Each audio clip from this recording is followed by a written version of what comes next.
Hello, this is Mike, NoStressMike.com.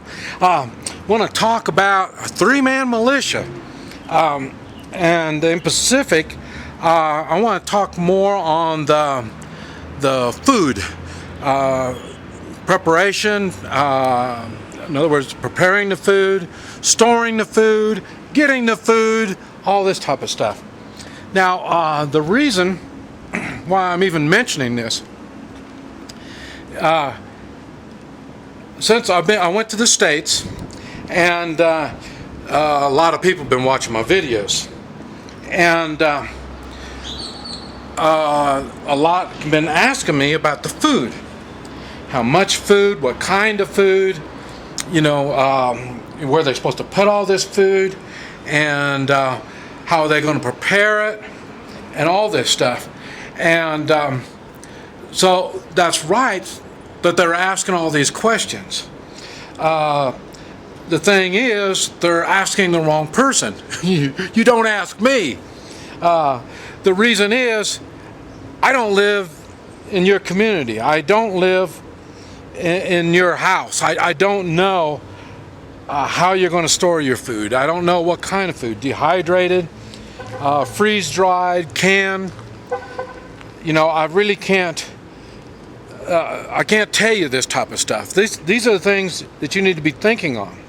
You really need to have all of them, but some of the stuff in Pacific, and like canned goods. You should, every time you go to the grocery store, you should be buying extra food, especially when it's on sale. Extra canned goods foods. You should be buying extra whenever you go to the store.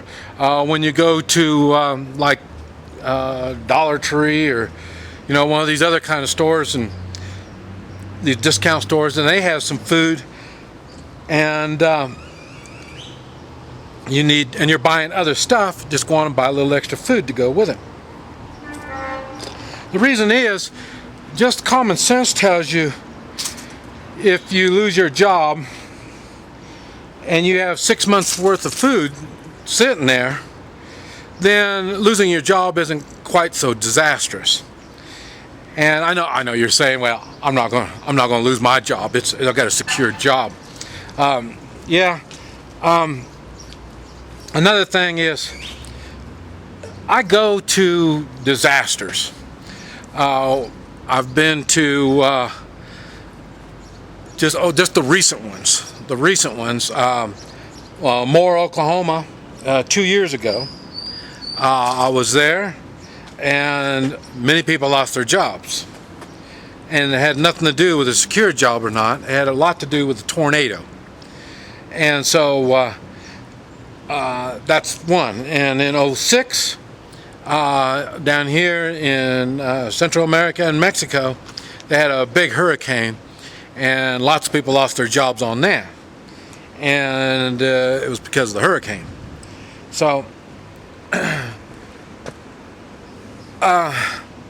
there's always a chance you could lose your job.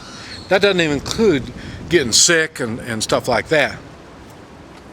And if you're wise, you're going to get food that you can use, and you rotate your stock.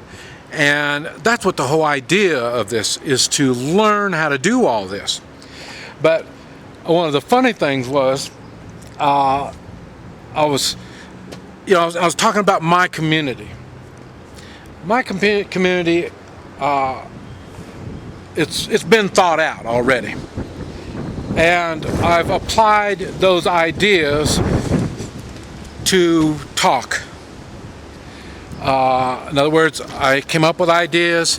I've talked to the community leaders, and so I'm sharing my ideas with them. So I'm just not going to throw this stuff out at them, you know, when a disaster comes. This gives them time to think on it. And one of the funny things was, part of being in a food militia is being able to prepare that food. Now, our community, as I say, is about 300. I expect it to swell to over 1,000 within days on a shit hits fan type situation. And I really, so the first thing is, how are you going to be able to take care of that many people?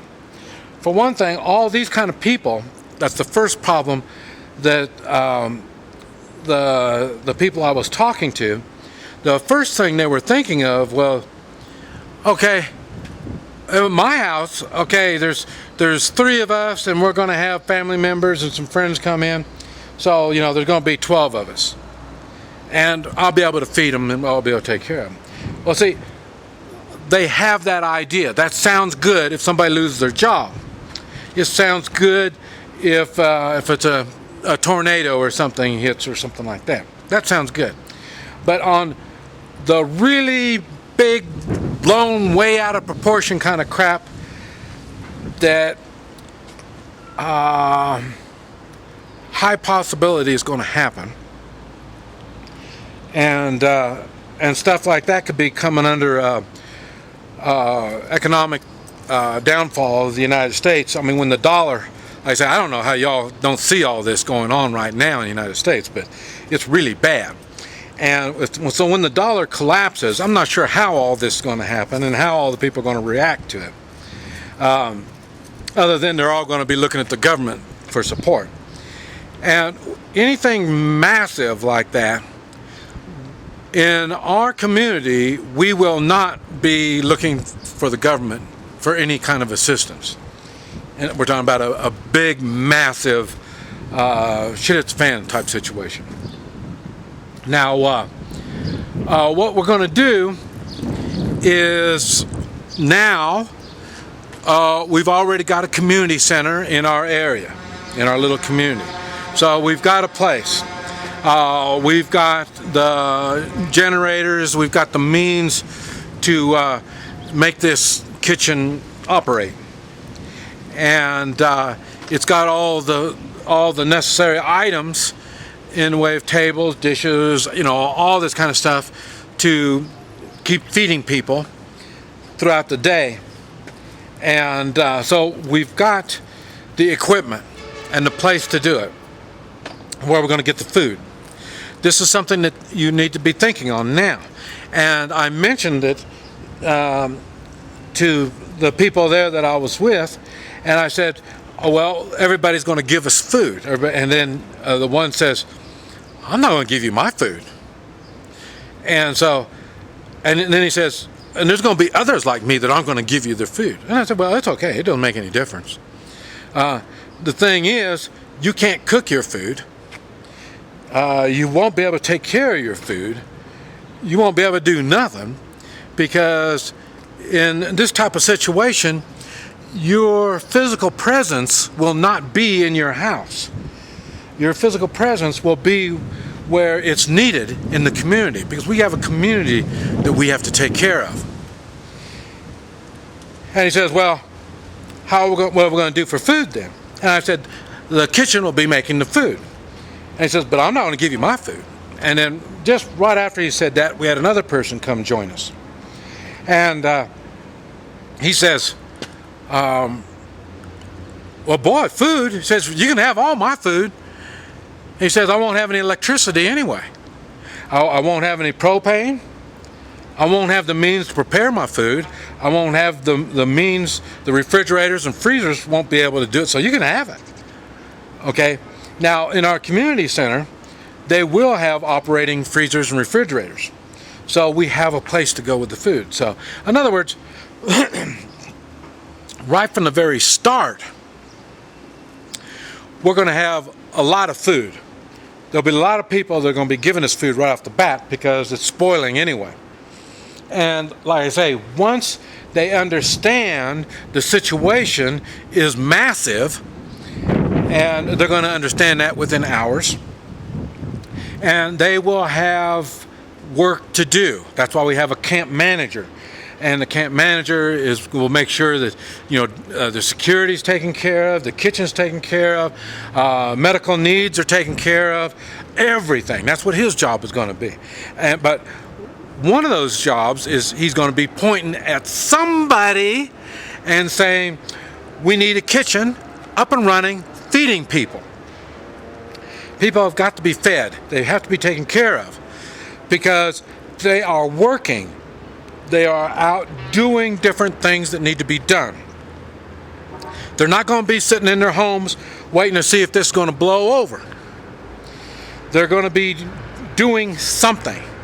And the camp manager is going to be telling everybody, or not each person, but the different people, the different militias that are in charge of different things.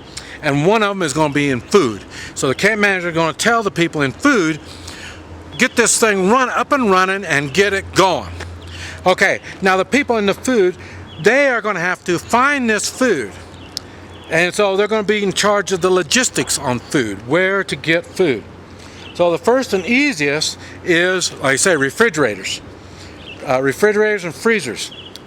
So they will need people to help them gather all this food and put it away. And at the same time, they're going to be firing up their kitchens and cooking.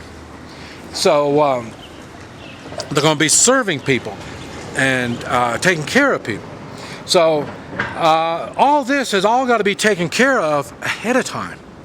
Otherwise, you won't figure this out for a couple, 2 or 3 days, and by then you've lost complete control of your community. It doesn't matter if you're in a gated community. It doesn't matter if you're in your own little neighborhood. You're in a little housing development right outside of town. It doesn't make any difference. If you don't have all this stuff taken care of the first day, the second day you're going to be running behind and you're going to be overwhelmed with all kinds of problems. Just in general, we're just going to talk about the problems you're going to find within the first 24 hours are going to be medical, security, and food, and shelter. Those are going to be the main problems that you're going to have to deal with in the first 24 hours. And that's when things are going smooth. Okay, so if things aren't going all that smooth, you better have everything planned out. You better already have someone that's in charge of the food. And he can tell other people how to get the food and where to do it and get it cooked and stuff like that. You'll have another person that'll be in charge of security. And he'll have to be gathering people from the different houses and putting them to work. So there's going to be lots of different stuff. You're going to have to be cooking. You're going to have to be preparing the food to keep people healthy, because you don't want people sick. The sick people are going to be nothing but headache. Now and I said this before, I'm going to say it again as a reminder. The people that you invite to your home are the ones that you are in charge of. In other words, it's like you'll be like a captain of a boat, and the captain's responsible for everything happening on that boat. So same thing, your household, you invited these people in, then you are responsible for these people. Now, in other words, when I say you're responsible, when I say, okay, we're going to need a detail to go cut down some trees and put up some barricades and stuff. And so in other words, we're going to need some of your people. So you're going to have to go through them and find out which ones are healthy enough to do this type of stuff. And then we're going to need babysitters, because these people, while they're out there working, they won't be taking care of their kids. So we need babysitters. So then that's where your more fragile kind of people will fit in. And they will be taking the responsibility of babysitting. So it's going to be like that. We're going to come to your house, your household, and explain what we need, and it's going to be up to you to come up with what we need. It might even be guns. We need security people. So we're going to want your healthy people that are knowledgeable in firearms. And then at that time, that's when we're going to start putting together more marksmanship classes, teaching people how to shoot rifles. For sure, we're already going to have our 3-man meet and greet going, But the three-man meet and greet still has to have the support system, and that's going to be marksmen, riflemen. Really be nice to have snipers. But these are things that are going to have to be worked out after this first 24-hour thing starts going. So in other words, the community is going to be overwhelmed with stuff. And if you already have people in place that knows what to do on their particular specialty, that's going to leave less headache, and everything will run much more smoothly. Now, it doesn't make any difference. I don't really care how it runs. In my particular case, it's going to get done. It's going to get done smoothly, and everybody's going to cooperate, or it's going to be a little rougher, one way or the other. It doesn't make any difference, but it has to be done. And this is what you need to project to everybody in staying in your household. They will be expected to do something. Nobody is going to be sitting in the house doing anything. They're going to be out. Like I say, you're not going to have any utilities, and so you're not going to be fixing food. So that means you're going to be out of the house doing something. We have cattle to be fed in our particular area. Cattle to be fed, chickens need to be fed. Right at first we don't have to worry about it, but later on we're going to have all this livestock needs to be cleaned and butchered. So there's going to be things depending on how long this stretch is going to go. So in other words, when I say food, a food militia, the food militia just isn't a bunch of people sitting around dehydrating some sliced apples. It doesn't work quite like that. It is a job. When you are in the food militia, you will be taking care of many people. So, and you're going to have to find the food to take care of these people. You need to have the equipment. You need to get all this stuff done before. You don't want to run out of fuel to cook with or food to feed the people. These are hardworking people. They're going to get fed, and that is your responsibility. This is Mike, NoStressMike.com.